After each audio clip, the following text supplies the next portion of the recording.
எழுதணும், படிக்கணும்.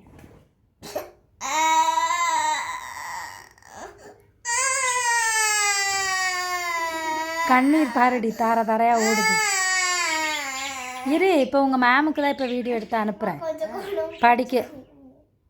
படிக்க சொன்னால் அந்த அழுகிறான்னு சொல்லிட்டு இப்போ உங்கள் மேம்கிட்ட சொல்லணும்.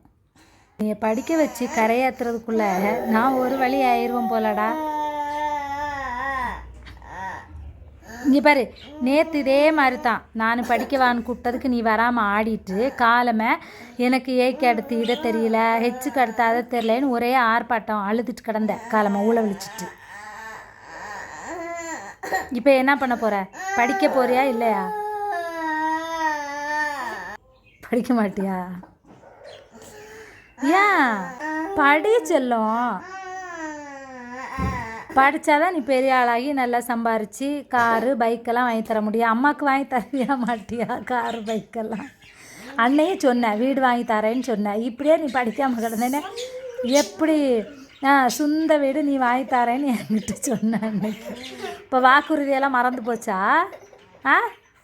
சொந்த வீடு வாங்கி தரேன்னு ஒருக்கா சொன்னியா இல்லையா? இப்படி படிக்காமல் கிடந்தா எப்படி வாங்கி தர்றது வீடெல்லாம் அம்மாவுக்கு?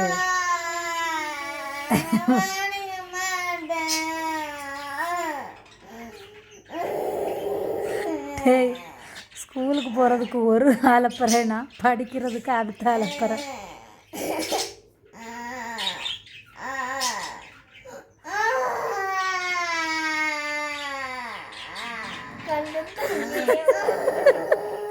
தண்ணியெல்லாம் வந்து முடிஞ்சாச்சு. அந்த பக்கம்லாம் ஓடி இருப்பார் பிள்ளைக்கு.